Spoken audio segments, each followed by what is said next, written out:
thank you so much for coming. And it's such a lovely honor to be here to speak with you. My name is Lilly McElroy.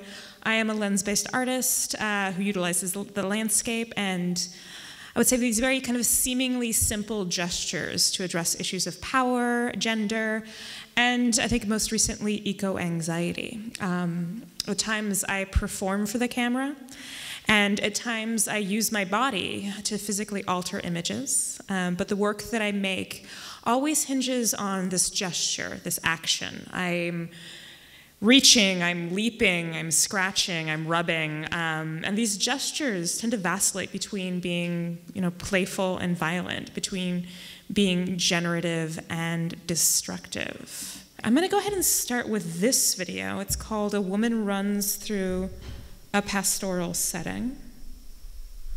Just gonna let it play.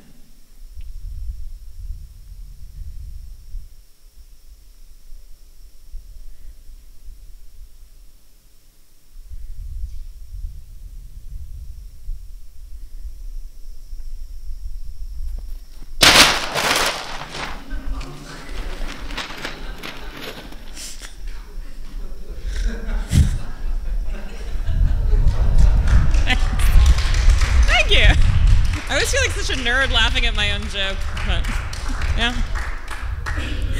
And I start with this video because it bridges, it's this bridge between my performance-based work, the work which I'm in front of the camera, and the projects where I'm physically altering images of the landscape, where I'm using my body in one way or another to destroy. In this video, the viewer is presented with the image of this placid landscape, this bucolic field. There's hints of falseness. So you can kind of see wrinkles in paper. You can see seams that maybe aren't quite matching up.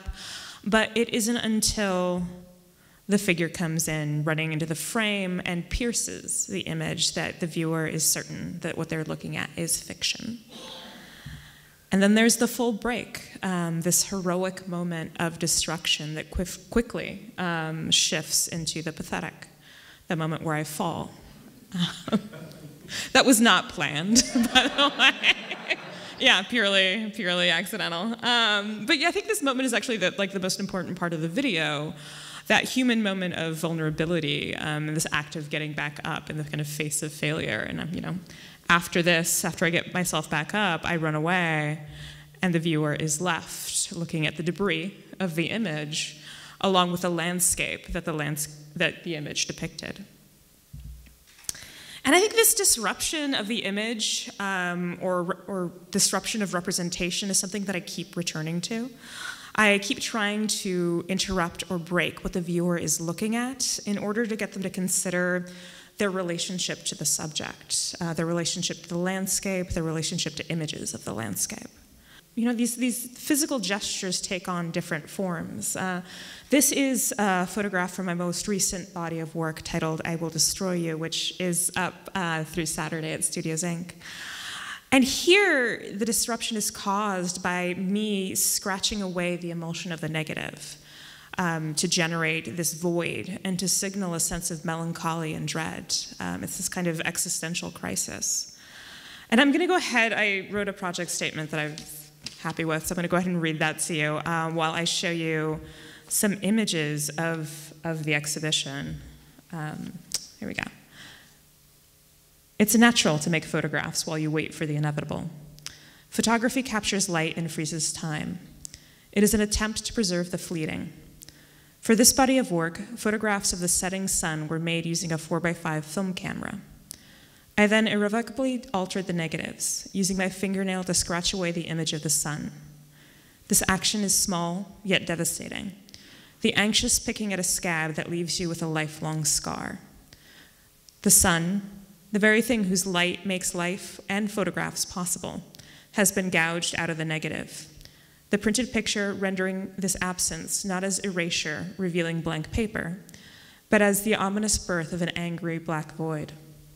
My hand is directly linked to this destruction as the sun becomes a meteor, dark and crackling in the sky, a malevolent yellow nimbus dancing around it as it hurtles towards the surface of the earth, towards you. In the monolithic works, the sun is a dark orb that hovers over a bucolic field. It no longer emits energy or light, it only absorbs, and you are standing in front of it. The innate silence of the photograph now presses down on the landscape. The rustling of the grass in the wind, the susurration of the insects in the field are cut off, and you can only hear your own breath. I made these images in the darkroom, laying down negatives directly on top of light-sensitive paper. And with the press of the button, light flashed through the negative and struck the paper, chemically altering the structure. Its transformation signals a shift, an irrevocable change, a violence that has been enacted and can't be taken back. And I think this work is, about a lot of things. Like, everything I do seems to really be about photography in one way or another, and kind of my relationship to the medium and to the act of making images and to light. But I think this is the first body of work where I'm really starting to deal with kind of issues of climate change, eco-anxiety, and what to do with those kind of feelings of dread. And in this body of work, all the alterations are physical. And made using analog processes in one way or another. To make this photograph, I kind of borrowed the tactics of photographers like Ansel Adams. I went out into the landscape, into the natural world with my 4x5 camera to make records of these beautiful scenes. And then once I processed the negatives, I used my finger to kind of scratch away at the emulsion, making this change that can never be taken back. Like, I can never repair my negative at the point, or I can never fix this. And I kind of like these things that cannot be fixed. And it's also, I think, this act of like doing the thing that you're trained not to do, like this precious material that you're supposed to like preserve and not touch so you don't get your fingerprints on it, is getting mangled by my hand. In this, you can really see kind of how messy it can get, these moments of like texture and touch, the fact that you can kind of see my fingernail markings just like hitting the surface of the negative and becoming records along with the removal or the full removal of the emulsion. And it was interesting for me to like how this mark making changed over time.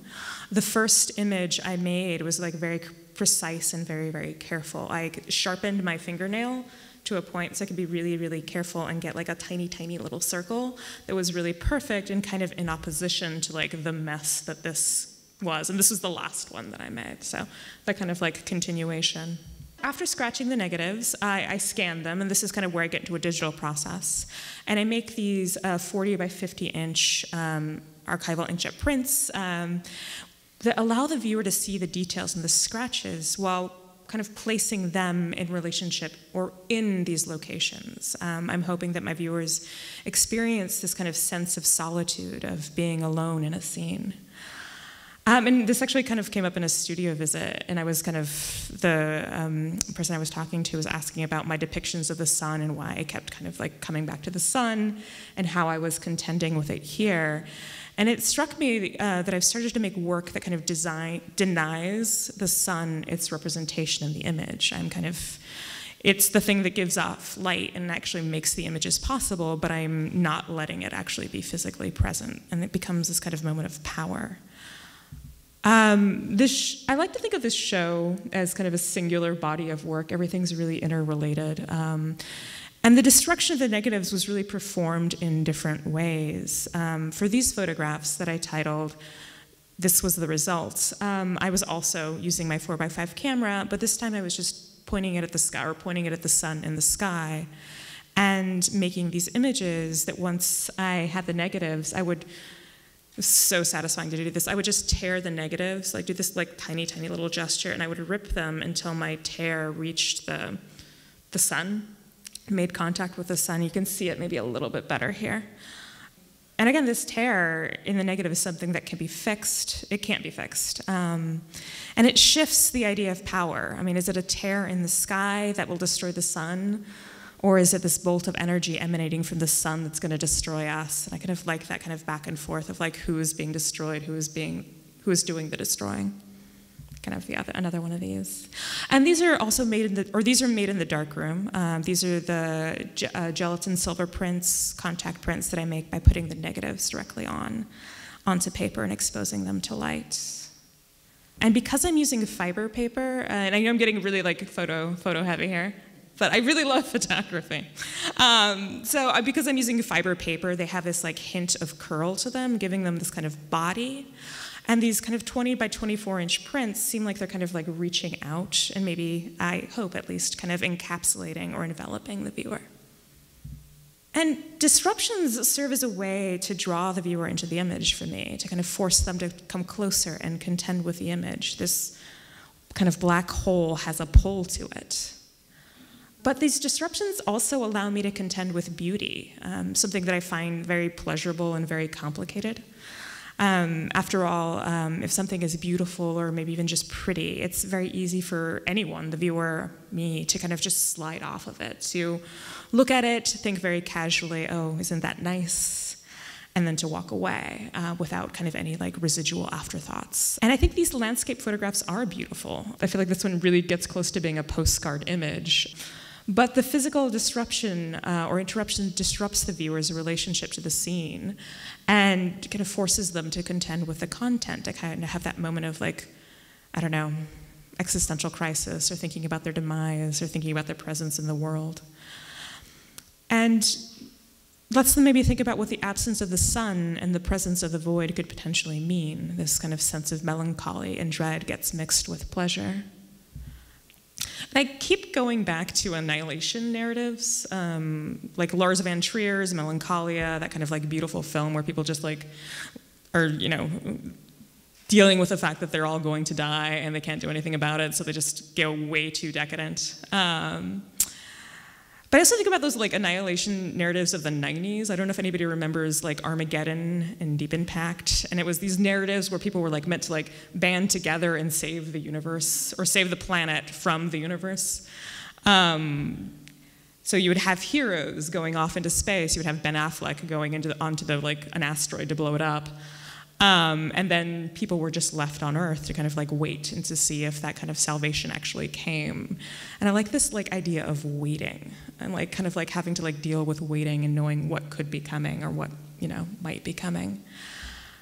And for this body of work, I think it was really important to get that sense of waiting everywhere, like not just having one type of location, but having locations that kind of symbolize the entirety of landscape. So, you know, oceans, fields, deserts, or lakes. And that kind of like vacillation between these very kind of placid, bucolic, recognizable locations. You know, like this feels like you're sitting on a porch drinking a glass of wine, which is exactly what I was doing when I made this image. And that's my camera, obviously, yeah. But also there are these moments where I'm going into these kind of more epically seeming locations to make these photographs that give that kind of vast sense of space. This was an image made on top of Cadillac Mountain in Acadia National Park in Maine, which is absolutely a beautiful place, but yeah, this is what it looked like to be there. And I think there are a couple other components to the show. That video that was playing at the beginning, the kind of sun flickering, was this attempted moment of communication for me, this kind of putting the sun in my hand and using it as a way to signal for help. I was thinking a lot about like Boy Scouts or being stuck on desert islands with only like a mirror to signal the plane to kind of like get you to come. So this kind of communication that is happening in the gallery space between two television screens that are blocked by this wall or by this monolith, which these monoliths were the other component of the show. These tiled images in which the black sun hovers over the field. And these prints are also made in the darkroom using paper negatives to make these 20 by 24 inch contact prints that are assembled to create a singular image. This is 10 feet by 14 feet, so it's monumental in size. And with this process, I was also exploring methods of, I was exploring the kind of singular moment here, but in other photographs, I was exploring time. These 60-inch by 24-inch gelatin silver photographs, the sun is moving down towards the horizon, kind of perpetually threatening, but never actually making contact. And the image of the black sun, again, this is getting into like some photo nerdiness, but is made in the darkroom by adding light to a specific portion of the image. So it's made by this technique called burning. And I love the fact that like adding light and burning kind of renders absence, kind of renders darkness. And so it's just something kind of poetic about that for me. And in this piece, singularity and scale became really important. I really wanted to create something that the viewer could experience, something that they had to stand in front of and contend with, to kind of feel like they were in this space that should have felt safe, that should have been kind of approachable and benign, but because of the shift in the sun, it becomes dangerous. And this is also the first time I included text in a show as part of the piece. I'm going to read that because that's tiny. It reads, "You are standing in a landscape. Maybe it's a pasture, or maybe it's a lakeshore on a summer evening, or maybe it's the top of a mountain, the wilderness past the end of a trail. But whatever this place is, in this moment, it feels safe. It feels stable. Then it doesn't. All at once, there's dread and melancholy. You are there, waiting for the inevitable end. You are coming, you are grieving, but at least the place is pretty." And this text was placed on a wall parallel to that large monolith to kind of like help the viewer maybe kind of set a tone or enter kind of a mind space as they were like having this experience of looking at this monumental image that had been placed on the back, or the front, I suppose, of a wall that was made specifically to size. I actually think about this piece as like photographic sculpture as opposed to photograph. And as you walk around it, you kind of encounter it. And there I am in there kind of for scale. You can see how tall it is. And this is the space. So you have this kind of like movement of like back and forth. It's image and void, its presence and its absence. And I think both the front and the back of this photographic sculpture becomes something that you have to contend with. During these talks, I like to kind of talk a little bit about process and installation. So here's a quick installation video of like what it looked like with me installing it in these kind of like 20 by 24 inch sections. So that was the process, which is supremely fun. But I started making this work pretty like organically based on just kind of genuine curiosity, whims, and I made smaller versions of these originally, but I was had them in my studio. I was looking at them on the wall, and having this moment where I was like realizing that they weren't doing the thing that I wanted them to do. They weren't kind of like giving an experience to the viewer. So the note that you can sort of see up there says "full wall?" ? So that kind of moment of like being in the studio, staring at something and being like, oh yeah, this needs to be big in order for the viewer to experience it. And this is what the photograph is based on, or this is the original photograph, the source image. It was made actually using one of those 100 megapixel Fuji cameras, which are just a delight. And then I enlarged it into kind of a 10 by 20 by 10 by 14 inch size, divided it into 20 by 24 inch sections, and then made paper negatives that I then took into the darkroom. And I'm going to step away and point. These are this is the paper negative, so that's like kind of the brightest spot. That's kind of what I'm taking into the darkroom. And making these pieces, and then kind of assembling them in the darkroom, taking them into my studio and assembling them, and then kind of like finally finishing them. And this is what the process of this show was like. And I think the void is something that I keep going back to, that kind of like absence that is like both terrifying and seductive, that kind of like, maybe that like hinting at the sublime. This is a void that was present in an earlier body of work called "Sanding Away a Year's Worth of Sunsets." And it's very much based around the idea of breaking down the image of the landscape, but instead of performing a grandiose gesture like I did with A Woman Runs Through a Pastoral Setting, I slowly broke down the image by scratching away the image of the sun from this stack of 365 photographs that I'd kind of compiled together. And the scratching was made by my finger and tiny little pieces of sandpaper. So I spent about 2 years kind of like working on this piece. I also have a project statement for it that I'm going to go ahead and read to you. This one was written for me not by me, but for me, by the curator and artist Jennifer Sees, who's lovely and amazing. And these are just a few process photographs that I'm going to let play while I talk. Historically speaking, the sun is God, luminous source of all earthly energy, creator of life, untouchably distant. This massive ball of burning plasma's reach is seemingly boundless, looming over the land, emitting rays that permeate every day and reflecting into all but the darkest nights. The sun provides its subjects with warmth and life, while it also threatens to burn their skin, to blind, and to eventually kill them. This inherently uneven power dynamic is ever-present and overwhelmingly embedded into one's understanding of existence in a heliocentric world. And the desire to possess such a force is inherent in the practice of photography, a process of capturing light. In this body of work, a year's worth of suns, 365 photographs of the setting sun in the landscape were collected and stacked into a monolith, then methodically altered by the artist's hand. Day by day, I sanded through the stacks of images towards the source of light, a gesture that is small, intimate, and tender, yet ultimately removes the sun as the subject and replaces it with a growing void. The act of erasure is accomplished through the insertion of the female form, represented in this body of work by the agency of the artist's body, as well as the chasm that grows more and more vulvic after each hour of sanding.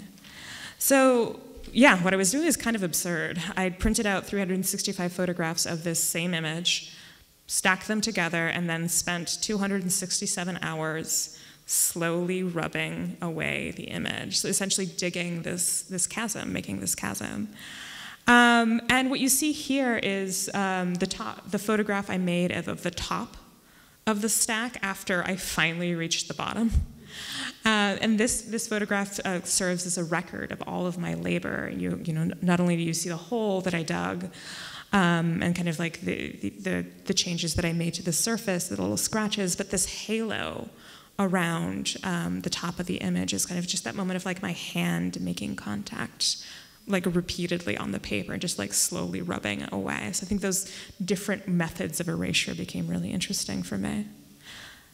And this was the material I accumulated during those hours. I would sand for an hour, and after each hour of sanding, I would take one of those little keyboard vacuums, and I would vacuum up all of the dust and debris and hair and whatever else I kind of collected, and put it in a Tupperware and kept it.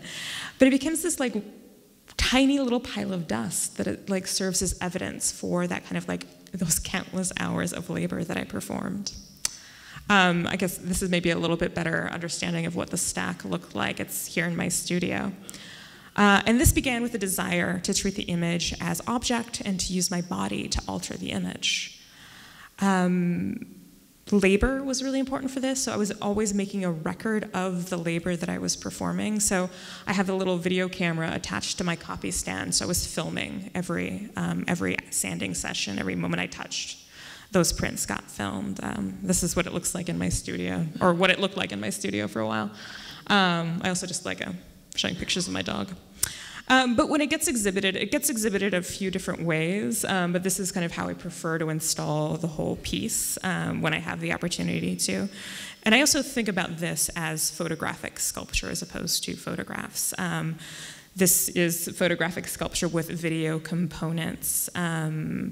Because I filmed the sanding session, I felt like the camera needed to be present in the exhibition of this piece. So the camera is playing or recording and making a record of the moments when people interacted or didn't interact with the piece while it was up at the MoCA Tucson in Arizona. And again, just like talking about process, sanding away a year's worth of sunset is really based on two projects that I was thinking about. This is by this amazing artist and photographer named Carmen Wynot, and it's called 61 Minutes of Bliss. And for this diptych of photographs, she touched photographs or film stills of Linda Lovelace, who was a porn actress for the duration of the film Deep Throat. So like while she was watching Deep Throat, she was just sitting there like touching and massaging. And I just love that kind of like relationship to pleasure and desire and destruction. So I think about this piece a lot. But I'm also basing this work on these kind of countless representations of the female form in the landscape, including things like this, Botticelli's Venus. And thinking about like the presence of the female form in the landscape. And this act of rubbing removes the image of the sun. It's here you can see what it looked like before I started sanding, what it looked like an hour after I sanded, and what it looked like at an hour 135. And after each sanding session, before turning off my video camera, I would take a photograph and then post it to Instagram as this way to kind of like make my labor visible or make the kind of progress visible and this kind of removal and destruction that is happening. This is a video excerpt of it. I think this process is, there's some pleasure to this. It's about pleasure as well as destruction. This kind of humor yeah, I think that there's something kind of like absurdly funny about what I'm doing here and how long it's taking, how long it actually winds up taking me to do this. But again, that kind of like almost like masturbatory gesture that is about like rubbing and female pleasure. But it's also interesting, like for me, like as I was working on this, like the way it was about me changing the image, but the image then started to change me, like physically change me. Like so as I was sanding away, it would start to like scuff up my thumbprint or my fingerprints. And I had one of those phones that like required a thumbprint to like get into it, so I like kept having to reset my phone, which was really strange. And then as the hole got deeper, like my fingers were starting to like rub against the side of the image, and I wound up like kind of like rubbing off my skin. So there would be moments when I was sanding when I would like pull my hands up and realizing that I was just bleeding all over my work. And then finally, I feel like this is the only way I can demonstrate it, but like it was so hard to get down into the 4 inches that I was doing this. And I wound up like giving myself like a repetitive stress injury and had to go to physical therapy, which is absurd. Like the physical therapist called it gorilla arm, which does not sound like an actual term, but that's what she called it. Anyway, this is the process. And here are some of the video stills. So you can see me sanding, cleaning, photographing, and then finally exploring.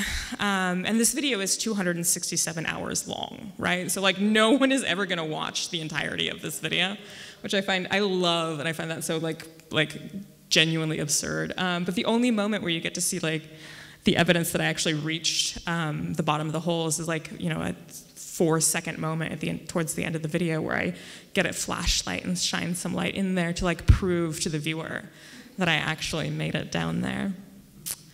And when I show this, I really love showing that kind of dust and debris that I gathered during the process, just kind of like this absurd record of my labor, the fact that like 267 hours produced that, which I find comical.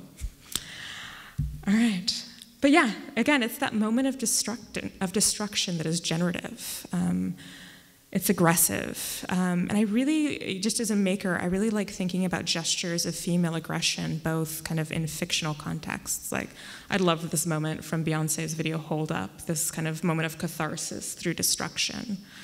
Or, Kathy Bates smashing a car in Fried Green Tomatoes. And I think it's these women who are acting instead of being acted upon. But I also love it when it happens in real life. Like, so this is Julie Briskman. Yeah, this made me so happy. But yeah, these gestures that are like aggressive and demand an acknowledgement. And these are things I'm thinking about when I make photographs like this one from the series called I Control the Sun, which is an ongoing series in which I insert myself into the landscape and simulate control over the ungovernable. And I'm performing this gesture that kind of feels like petulant. Like I feel like a child who's like demanding that you pay attention to her. By interrupting the kind of beauty of this thing that you're trying to enjoy. Repetition is really important for this project. I started it in 2013, but I consider it to be ongoing. At this point, I'll make a picture every year, maybe sometimes every 2 years. But to date, I've done this 36 times, or I've made 36 successful pictures. I've done it many more times. But I think it works best when it's viewable as a whole, rather than as individual photographs. So here you can see 27 44 by 44 inch photographs that are simply pinned to the wall at the Kemper Museum. And I think the reason I like these things like viewed as like a group is that I think it plays against the heroic. It kind of brings the like pathetic into this gesture.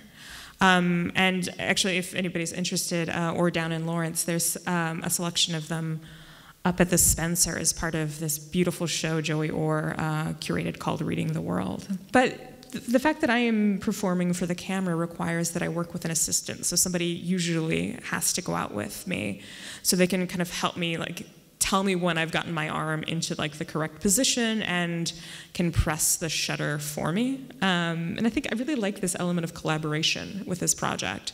Not only is this person helping me make the image, but we have this kind of like sweet and maybe sometimes really boring moment of watching the sun rise or set together.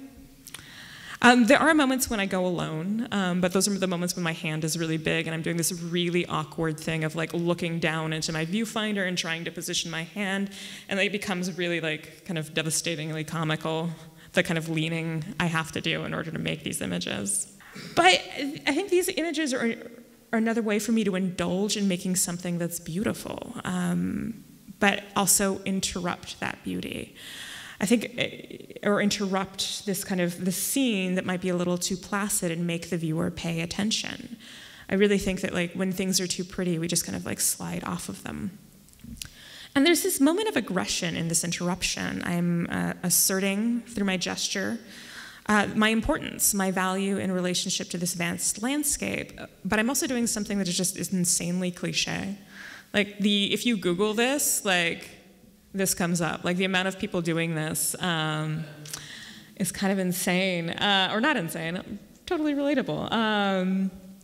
But I love the kind of the way cliches can let you communicate and communicate things quickly. And the way that they become this kind of like shorthand for experience, and what does it mean for me to kind of engage in this cliche gesture and make monumental works out of it. Yeah, that's something I think about a lot. And recently there was this kind of like beautiful opportunity through the Charlotte Street Foundation to return my hand to the sky and kind of put it in billboard form. And again, I think this actually might be my second favorite way that this work has ever been displayed, just the monumentality kind of getting like pushed to the brink. But there's a romance in this gesture. Again, they're pretty, it's romantic. I'm out there watching the sunrise or set. And it's this romance and this kind of moments of connection and collaboration are really present in earlier works, like images from this series called I Throw Myself at Men, which is an earlier body of work. It was very fun to make. And for this project, I would go to bars in wherever I was. This one is in Kansas City. I cannot remember the name of the bar. And I would approach men that I didn't know for the most part and ask if I could literally throw myself at them. And then I would have myself photographed kind of mid-leap.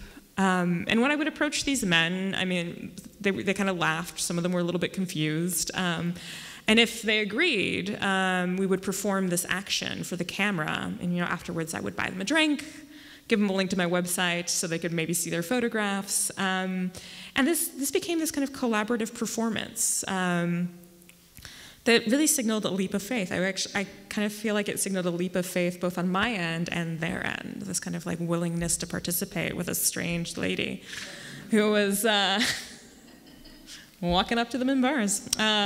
This gentleman was on vacation, I think, in Chicago. But yeah, it's about this desire for connection. This leap is simultaneously loving and cruel. And I'm using it in order to discuss the desire and difficulty involved with making a connection.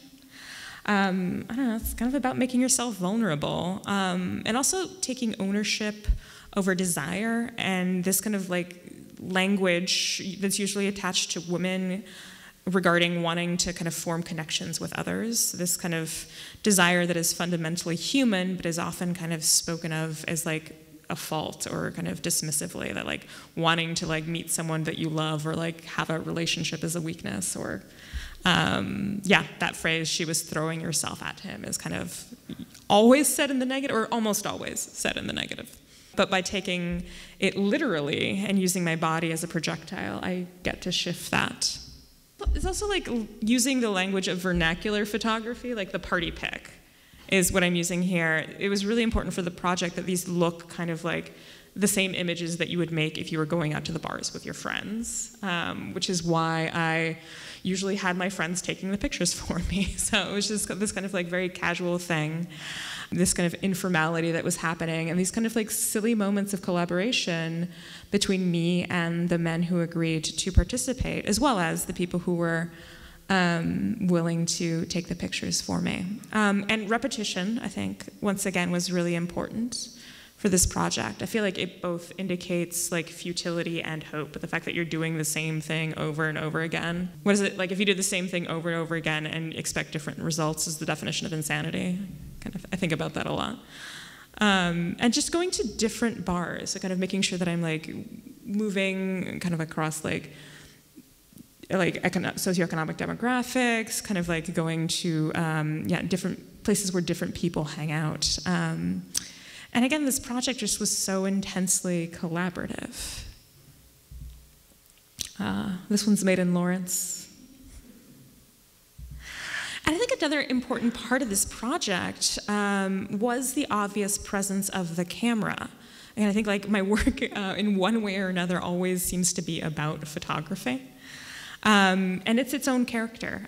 People behave differently. People kind of like it either validates my actions or it makes it easy for people to dismiss them. And it kind of like it makes me able to do things. And it's kind of been happening over and over again in projects. I do tend to, or historically have done a lot of these social and performative pieces for the camera.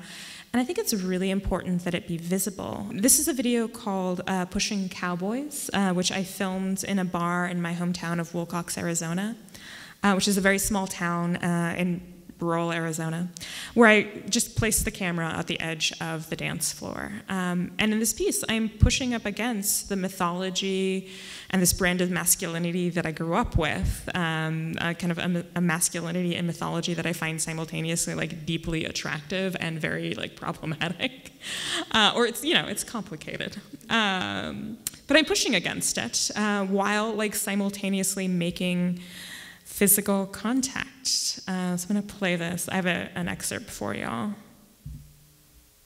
Here we go.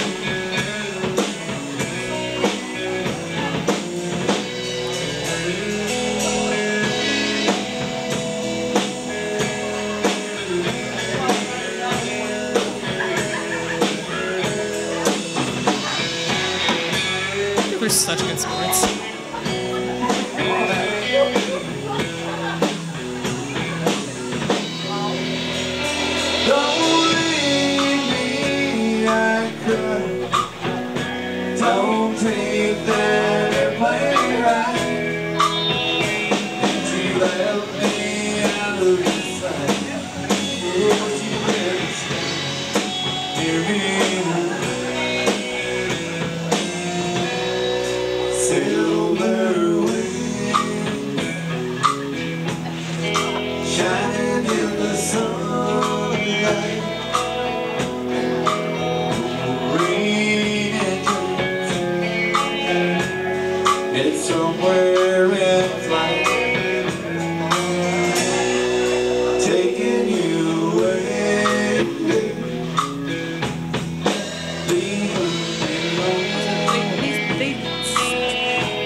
Yeah, I feel like, yeah, the generosity of people is always just so lovely.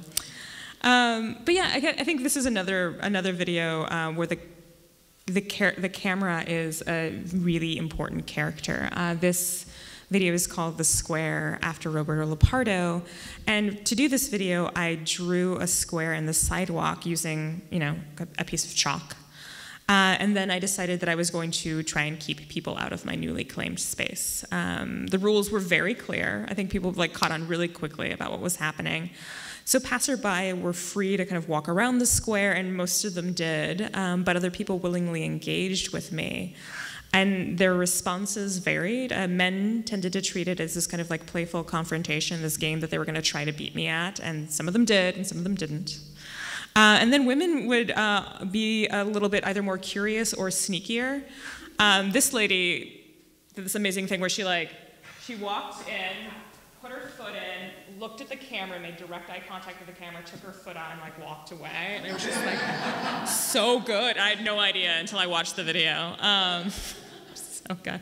But keeping the camera visible made the rules accessible, made it everybody kind of understood what was happening, and it made the work participatory. And I have an excerpt of it too that I can show y'all. I feel like it's a 29-minute video, which I'm obviously not going to show in its entirety, but I have a few excerpts. There's one point where this woman who I pushed out of the square at the beginning of the video had been waiting for the bus, and she just kind of decided to hop in and help me and just change the video for me entirely, so you'll see her towards the end.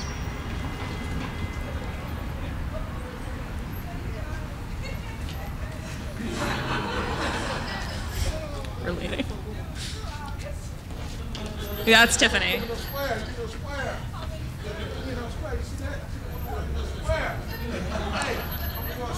What about my circle?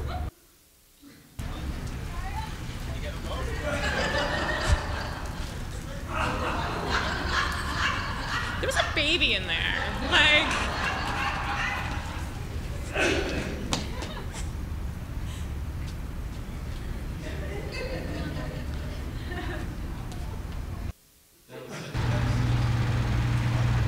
Yeah, right? Yeah, it was really interesting to see the gender, how gender would play into it. Yeah, super weird. This is Chicago, kind of heading up. I feel like it's towards Miracle Mile, if I'm remembering correctly, right north of the museums.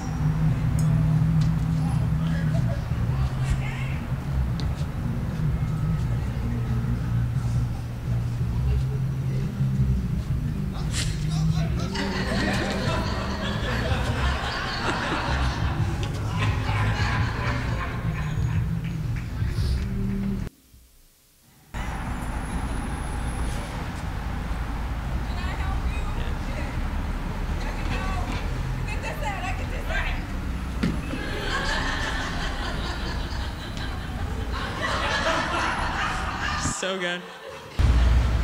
And it's amazing she changes it entirely. It's just so good.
Video.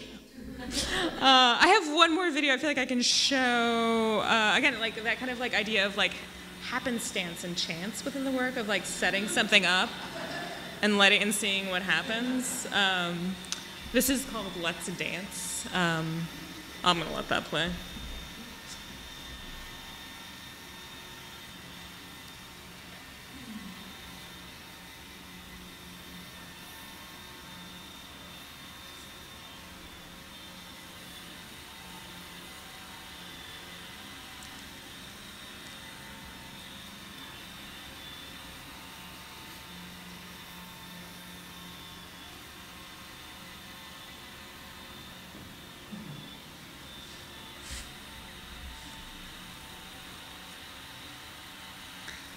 And I like making work really simply.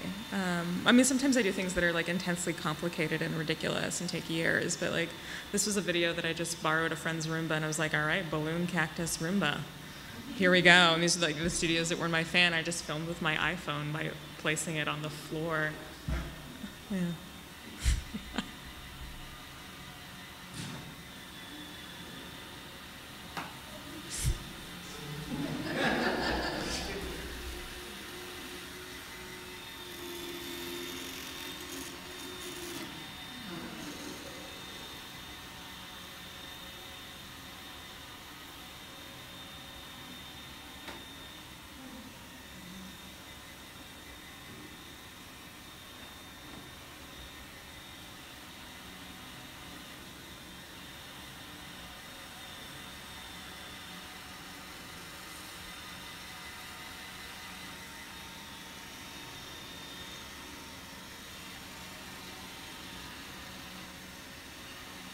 Yeah, I think this is about like feeling these moments where you feel the lack of control, like, you know, these kind of like forces that are like in play in the world and like don't care about you in the slightest, but are gonna have this like profound effect or pose like real danger to you.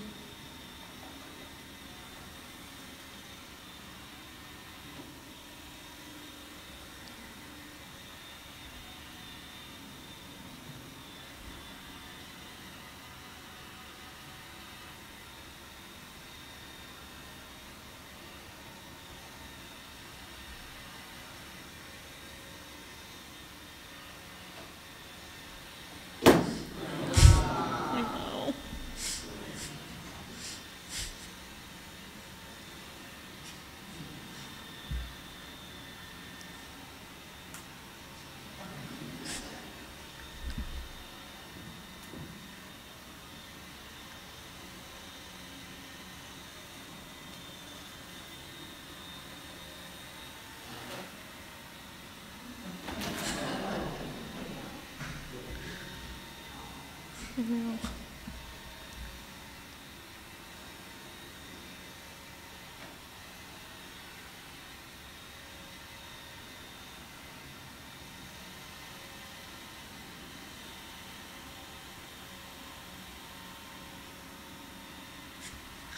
Yeah, the Roomba does not care. Yeah, I think like the Roomba doesn't care, the sun doesn't care. Like, how do you deal with these things that like do not care about you? Anyway, so that's what I got. That is me.